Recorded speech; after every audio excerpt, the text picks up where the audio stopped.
You know what I forgot to do? Yeah. Put your email in the stupid video. Golly, do I ever remember to do this? Round up family. Round up family. Good Friday. Good Friday. Let me put Jessica's email in this thing. I always forget to do that. jmeproperties@gmail.com. Jamie Properties LLC, I think it is. Hold on one second. Let's see. You would think I'd know my own email. JME Properties LLC at Gmail. Exactly. Okay, round up family. That's gonna be Jessica. I'm putting her email in the video description. I'm on point today. I'm on All point right. today. Roundup family, greetings. It is attorney time with Jessica Segal. How you doing, Jessica? Oh, I am so good. I'm so good. I'm happy it is Friday. Friday. I am fried. Yeah, I am fried on Friday. It has been a hectic week, but that's good. I mean, I've helped a lot of people this week, so that feels good. I love being able to do that. Uh, and bringing you some good stories on Friday because I deal with not just real estate, but well, just general business entrepreneurs. And so I see a lot of stuff that can be helpful to your Roundup family because you can incorporate a lot of what I do for just businesses into real estate investing. Yeah. You want to give us, before we get into the today Roundup family and continuing with my mission to raise your financial literacy through real estate investing and entrepreneurship, we're going to talk about a case that Jessica is currently doing about a partnership going bad. Before we get to that one, Jay, you want to just give us a real snapshot of, okay, this client needed this next client needed this client needed Yeah, that. yeah, absolutely. Well, so I'll tell you what I did was I kind of started my week. Um, Monday, it's, a lot of us were off from work. We were with our families, and I put myself out there as a real estate investor friendly attorney. So I Mhm. do a lot of stuff and for investors that the average attorney doesn't even want to look at or get Yeah. involved with.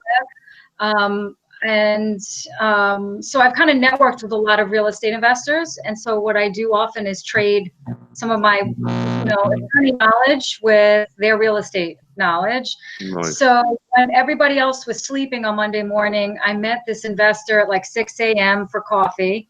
Wow. And we kind of got in like a little mastermind session talking about, how to find houses, private money, legal issues, how to, I was looking for a good mortgage company to refinance into an LLC, so we just kind of had this great brainstorming session.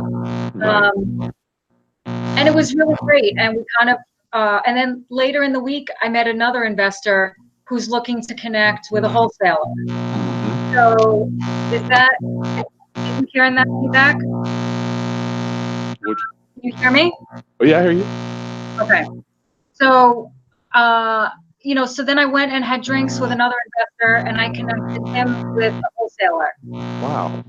So all week long, I kind of put myself in the middle of different things and I ended up getting some closings out of it.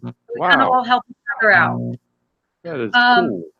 so it's good. I like to try and keep my connections going, but I would say it's my favorite part of the week is really just hanging out, talking to other investors, how they're doing things, trying to learn stuff, networking and masterminding with people who have done more than me.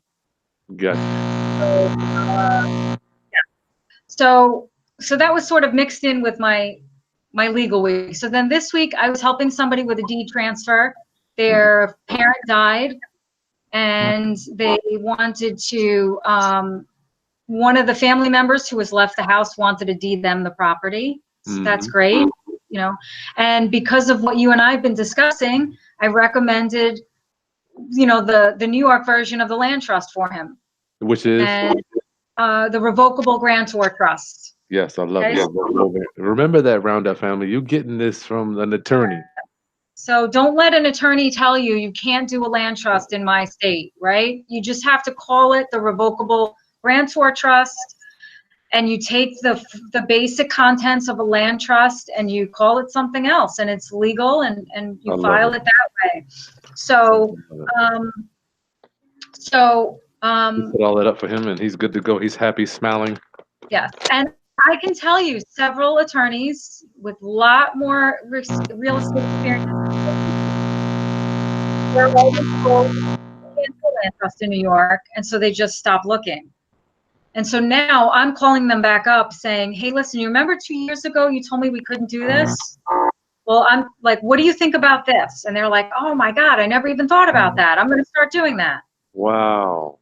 So if you continue to educate yourself and learn and grow, then you change the dynamic of other people. So it's been great. It's really been great. That's so cool. So I hear so much feedback. You don't hear that? Well, don't forget, I can't hear anything but you talking. Yeah, something's going on. You just tap your little mic, tap it on Okay. the computer. I feel like there's something going on. Okay. So I helped with the deed and the trust transfer. That was great. I do a lot of trust work for people in general, whether they be real estate investors or regular people, to get their property transferred into these trusts. It's fantastic. I love it. I love it. Let me stop here just for a second, Jake. I remember like it was yesterday, even when we were starting to get our relationship going and talking about, since you're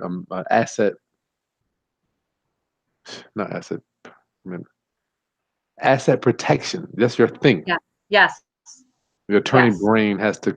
I can imagine how it's just calculating and filing things so that the layers that you're adding in for the protection. Right. So the trust, and you're looking at me. Well, the way my words are talking more of estate planning, so it's kind of like it worked together for both of us. But I think we had to get over the communication of the words. Yes, I like to merge the LLC and the trust together to really give you the ultimate protection. Gotcha. So we did that, but then I thought I had a pretty quiet week. I'll be honest with you. I had planned on taking some time off Thursday and Friday to kind of get some personal things done. And I had a client who, figured out that, sorry, I just want to try and deal with that. His partner, they're 50-50 partners. He's found, and all of a sudden, there's definitely something going on with money. There's something going on with credit cards. Now, how did it start? I know you can't share with so much. I have to be really careful what I say today, but they're 50-50 partners on paper. Do you recommend this? Sure. There's no reason not to. Okay. There's no reason not to. What I want to talk about today is how to protect yourself from a partnership going bad. Okay. Because a lot of people think, well, if I go into business with my friend, or I go into business with my cousin or my brother or somebody that I know from the gym or church or wherever it's from, we trust each other, we know each other, I don't have to worry that he's going to take advantage of me. And a lot of us enter into these business arrangements with full trust that the other person is not going to do anything with fraud or illegal. And so what I see a lot is the duties are delegated, like we saw with the JV agreements. One person is not that good with money, so they decide, all right, I'll do all the physical labor, or I'll do the client building, or I'll be out there in the public, and then you take care of the money, and you make sure the bills are paid and the credit cards are paid, and that are, secure a loan or whatever we have to do, make payroll.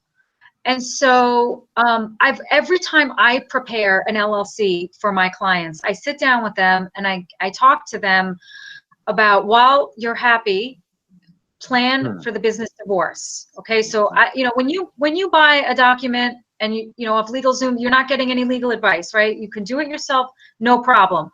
But what I provide and what I try and get people to understand is, have a consultation with an attorney so that you kind of understand going forward, how do I protect myself if things go sideways? So what I always tell my clients when I give them their LLC binder is, both of you take a copy of this document. Both of you need to have the operating agreement. both of you need to have the documents submitted to the accountant, tax returns. If you are both of you need to be signatures on the bank account. Both of you need to have access to the credit card online. If you use some sort of payroll software, both of you have to have your own independent administrative account. Okay? Wow. Separate, so that your partner can't lock you out of access to these things.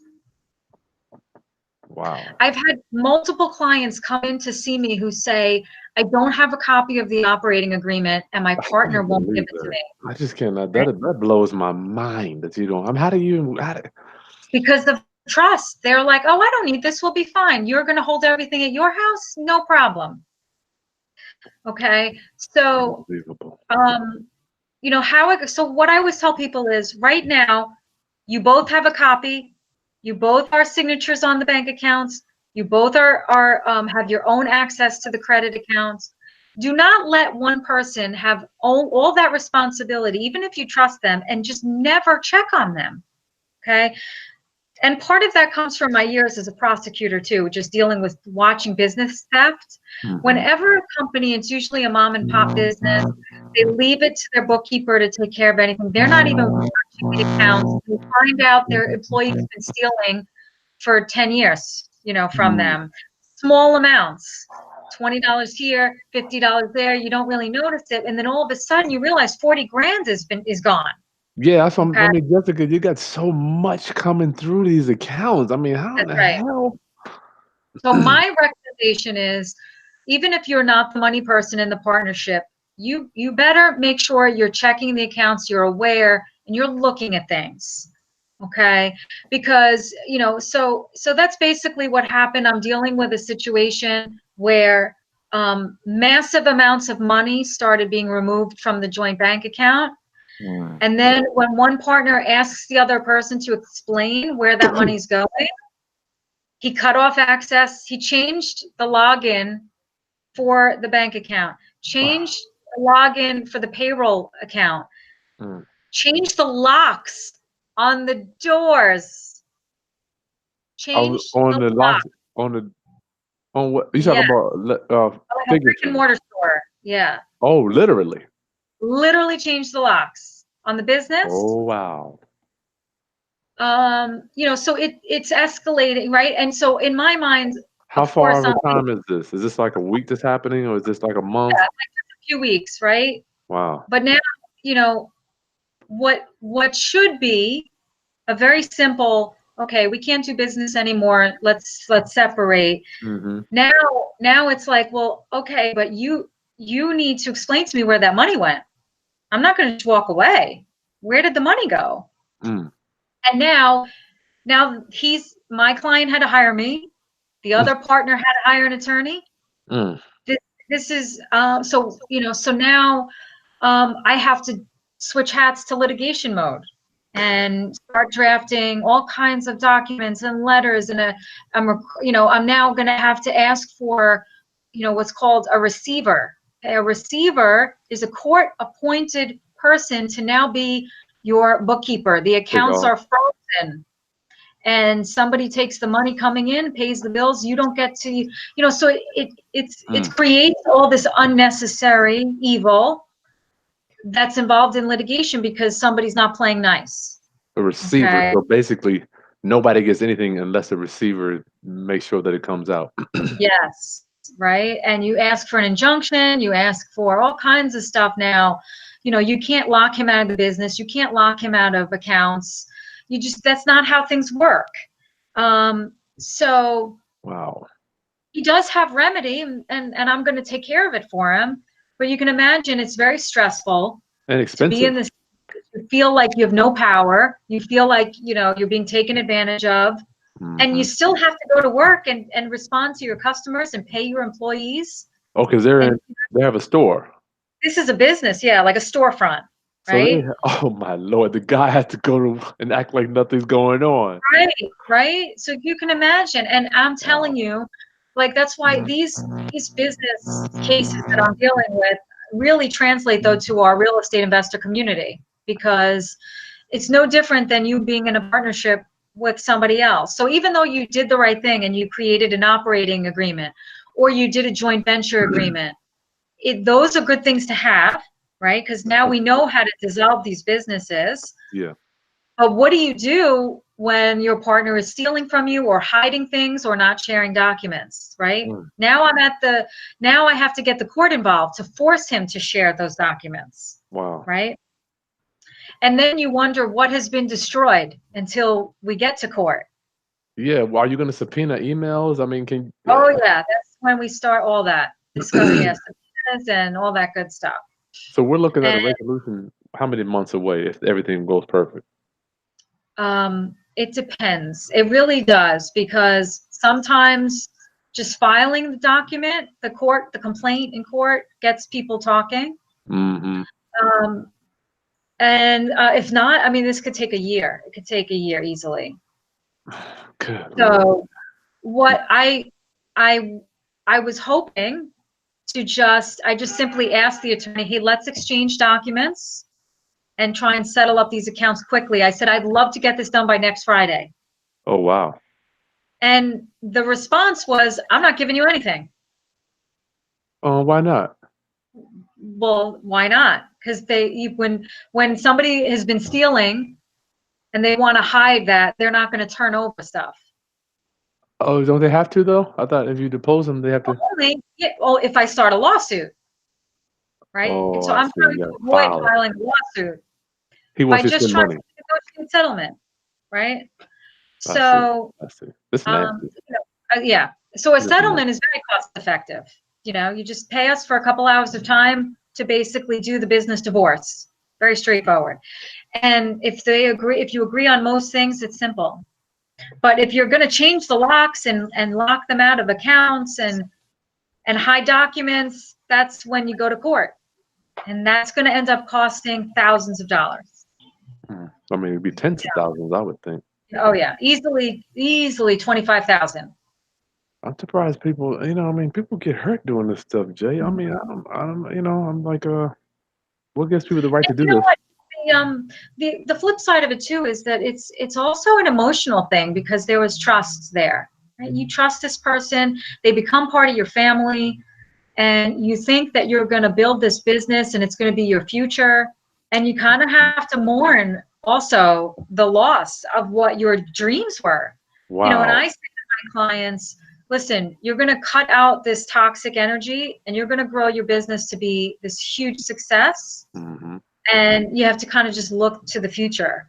But so part of what I do is also a little bit of sort of emotional support for that, Mm-hmm. right? It's their baby. Your business is your baby, and when someone wrongs you in that way, Yeah. it's difficult to deal with. So Two questions. The first will be, are these guys full time? Is this their thing? Do they have this any is other? their main business, yes. And how long have they been doing this? I mean, if it's something new, it's easier to recover. But It's been a couple of years. okay, so it's not like it's been 20 years where this is all No, they it's been know. a couple of years, right? Okay. So All right. it's a good time to figure this out and cut ties and move on. Mm-hmm. And so that's fine. But Wow. what I tell people is, even, at all times, make an appointment, put it on the calendar to stay involved in looking at your books, your banking, your record keeping. And it's okay. If money's taken out to pay bills, that's fine. Make sure there's an accounting. Sit Mm-hmm. down with your partner at least once a month and reconcile your books. Make sure that everybody's on the same page. Keep copies of all documents yourself. Don't rely on one partner to have everything. Yeah. Because keep in mind, an operating agreement is not filed with the state anywhere. Mm-mm. If your partner holds it hostage, there's no way to get it. You know what we have, Jay, on my joint ventures, we have a Google Docs spreadsheet Yeah. where when we write a check, we say, listen, here's a check number, who was payable to, how much it was for, date, and it's over. That way I can go in there and see exactly. And what would you do if that person cut off your access? Because it's a shared document. Now, see, cut off that on the Google Doc. Wow, I guess I would be in trouble if they cut me off right? with that one. I wouldn't know what they're spending. I don't know what. Luckily, we don't have a joint bank account, Right. so we kind of keep it together. But I don't have. Yeah, wow, I don't know. Maybe I'd have to keep a separate backup Google Docs drive. Yes, that's what I'm saying. I'm saying that you, as a member or an owner of a business, should at all times have copies and access Please, to man. records. Even virtual. Yep. I need to put that Docs and what is that? Spread online spread. Yep. Lord, online data. You can go in once a month and download the bank statements and Yeah, save you them on can't your own, save can't them on change your it. own computer, You you can't know? change it. Yeah, once you copy that, make the picture that day, it won't change Right. into the future. So those are things that you can even hire someone to do it if that's not your thing. There's no reason you can't hire a virtual assistant to do these things to help you. Yeah. Not everybody has the time or the interest to do it, but you never know. I can tell you my client never thought he'd be in this position. And now, Wow. basically that's what people say, like, oh, I can't believe I'm here. I should have done this. I should have done that. So that's my lesson for the week. Wow, man. Keep copies of everything yourself. Be present. Be aware of what's going on in your account. Nice. And especially since quite often partners have different accountants. Okay. Mhm. So you can be members of the LLC together and have different accountants, and you get what's called a K1. Okay. That's basically, you each go your own way. So you're not always going to know what the other partner's reporting. Mm-mm. You're only responsible for your own K1. So make sure that if one partner is what they call the tax partner, one person has taken on that role to make sure business taxes are paid, or maybe you have, sales tax, franchise tax, whatever your business issues are, make sure you're part of that conversation, or that you have a neutral third person doing that reports to both of you. Put protections in place. And it's not to say you can, anybody who's trustworthy is not going to have a problem with these things, because they're going to understand that that's how normal businesses function. Yeah. Yeah. Nice. Okay, Jay, that's cool. Thank you for sharing that one. When you told me about that earlier, I'm like, oh man, this is gonna be a nasty one. I mean, did you get prepared when people come in? It's like they tell you the story. I can only imagine. I want to know when your mind. You got these little pictures and snapshots of how it's been and then how it's gonna go. Where are you? How are you processing all that stuff? Well, I honestly feel bad for my clients, because a lot of times they come in and they think it's going to be very simple and straightforward. And Just that's go for always it. been my thing. I'm like, listen, if we can negotiate this, get in and get out quick, cut your losses, this is how much it's going to cost you. Mhm. And then you find out the other person is not willing to play nice in the sandbox. And now you have to go back to the client and say, listen, this is not going to go down the way we Oh hoped. wow. It's going to cost you, That a yeah. lot more. Mm, Start nasty. start being prepared for that. Start Oh putting my aside money goodness. for that. Wow. So that happens a lot. I give people like a retainer price because they come in and they're like, I'm willing to concede these things. I'm willing to give him what he wants. This is what I want. But if the other side is not willing to play nice like that, it escalates very quickly. Yeah. I mean, Sounds I think when you've entered into a conversation where you're like, okay, we're going to dissolve this business. We agree, we're going to dissolve it. And we agree to split this, this, and that. And then your partner turns around and changes the locks on the building. That's well, that, sending a message. You're not going to play nice. yeah. Yeah. Like, why? Why can't you just sit back and wait and let's sort this out? They would not have even needed attorneys if they could have just done it between themselves. Sound like it's from someone not telling the truth and someone has I mean, the truth is only on one side, right? It can't be on both sides, can it? I don't know. Well, everybody has their own version of the truth, right? Everybody sees it from their perspective, and that you meet somewhere in the middle. And I always tell my clients, you can be, what is the expression? Like, you can be right or you can be done, Yeah, I want to be done. I right? want to be I'm of done. the school, like, I'd rather be done than fight over $200. I Not want to worth be it. done. Yeah, I want to be done. Just be done and get out. Not everybody shares that philosophy. Yeah. Well, it depends. If somebody stabbed you in the back, I'm like, I need to prove a point. But on Well, something and like that's this, what I say to my clients. Take your emotion out of it. I mm, don't want to see your emotion. Put your ego down. This is a business. hmm, What makes the most sense for you financially from a business point of view? And talk to your therapist about how hurt you are that he did X, Y, or Z, right? I like that. Don't bring your emotion into it. Just like, people tell me as a new real estate investor, do not get emotionally attached to a property, Hmm. right? My offer is based upon, is it a good business decision? Yep, Not whether or gotta not be. I have some emotional connection to that property. I love it. Same thing I tell my clients in business. Get your hurt feelings and ego out of this. Hmm. What makes the most financial sense for you and your business? Nice, nice. Okay, well, we had you for 30 minutes, Jessica. We'll see if we got any questions on partnerships today. I was just nasty. Nobody's Yeah. stealing. I'm just like, didn't nobody? How long has this been going on? Do you know yet? I'm in the process now of digging through the records, and it's been going on Discovery. a long time. Hmm. Yeah. So now I'm spending my time thumbing through, right, financial documents. Bank statement. That is going to be not a fun Yeah. process, no doubt. Right. Going through stuff, back email. Okay. Let's see. Well, it looks like everybody's just making comments today. What are some of the comments? Because I don't read them while we're on. Anything Oh, interesting? just get your contract signed. Backup documents on a regular schedule. Miss Lady 86. Yes, that is right. Thought about that at the first of the month. Maybe I don't know. Yeah. Now, you can also, there's products out there like Carbonite, or there's similar products like that automatically, you set the timer like every day, they can back up your documents like you have. You can do that same sort of thing with all of your Google Drive and all those documents. It can back it up every day. Really? Yeah, Carbonite. I don't know what that is. Carbonite. Yeah. Didn't know that. I don't have so It's many great. going It's a out. great product. It's cheap too. Okay. Well, I don't see any questions here, Jessica. Any final thoughts for our investors that don't want to get screwed by partners? For me, I know I have done a lot of partnership joint ventures with people. Usually I'm the active guy. I'm the guy that, you know, I'm making the deal work. The guy over here is either the money guy or he's the one that's crunching the numbers, making sure all the numbers are right. But he shows them all to me. We go over every Right. check. But I guess he could have, chose to not show them to me. I mean, maybe I've been fortunate with that, Jessica.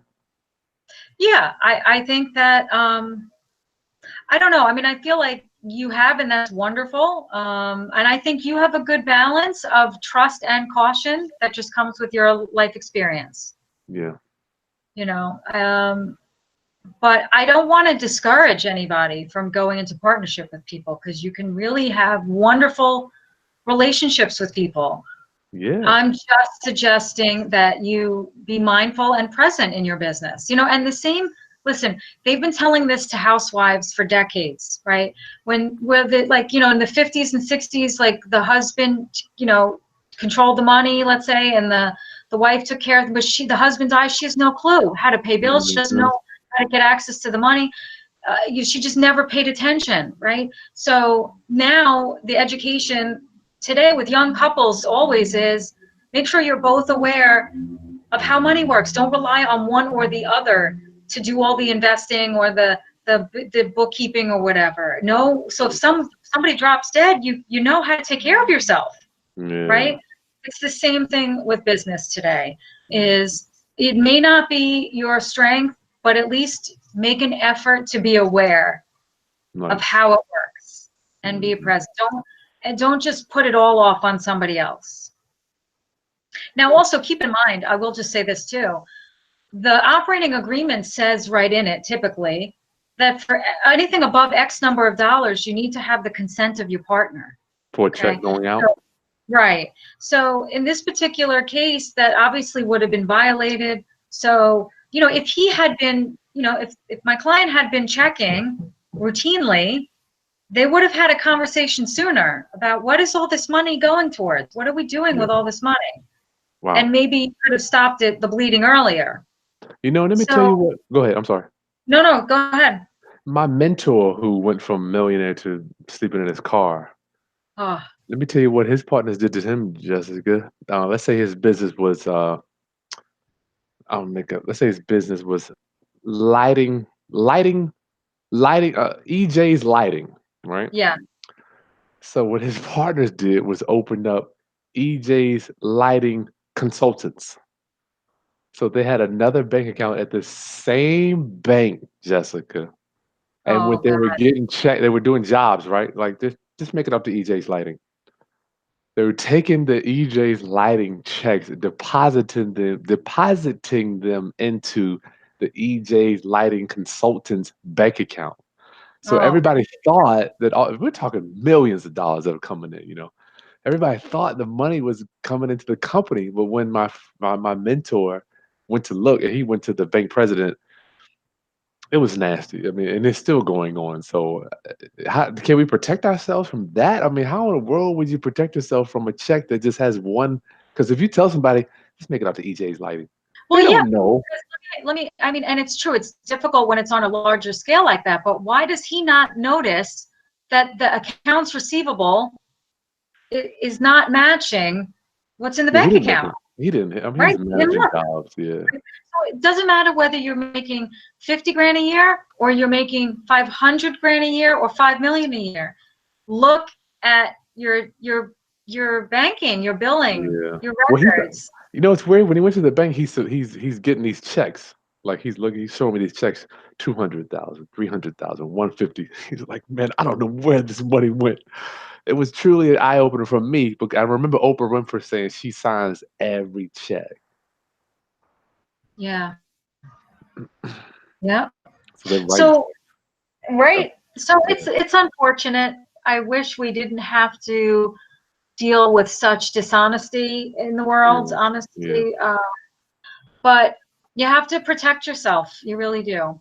And I'm here to tell you that it's not just strangers. It's your family. Unfortunately, Could you be. know, think about a family goes and buys an apartment building together, Hmm. and two of the siblings decide they're going to cut out the third sibling because he doesn't do as much work. Why should he make as much money, even though they're supposed to be equal partners? Mm. And they end up shutting him out.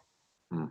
And yeah, Wow. so it's called, Happens, you know, and then you end up in court, you especially when know. that money coming in. That money starts Right, rolling. Okay. right. So that's the lesson learned. Well, thanks for sharing with me. I don't see any questions for the day, Jessica. Thank you so much for sharing with Hey, no us. problem. If anybody has any questions they think of when watching the replay, feel free to shoot me an email or I can respond to some of the comments. Yep, I see Jessica coming in here. Roundup family, make sure you subscribe to my channel, and I will see you. Oh, like the content, comment on any experiences you've had, good or bad, with partnerships. So far, I've had good relationship, good experiences with partnerships. How about you, Jessica? Have you had I've good? had I have also been fortunate and I've had great relationships. I mean, they know you're Uh, attorney too, so I mean, shit, you're gonna come after them if you don't. yeah, but I just think it's I don't I mean I think it's because I'm also hyper aware. As Mm, first a prosecutor and now an attorney, I, you know, make sure I'm checking on things. You mhm. know, I'm being present in my businesses so that I'm aware if something looks odd. Gotcha, gotcha. So yeah. Okay, Well, enjoy the weekend, everybody. It's good yeah. talking to you. We'll see you next week. Okay, Jessica, talk to you in a minute. Bye. All right, take care.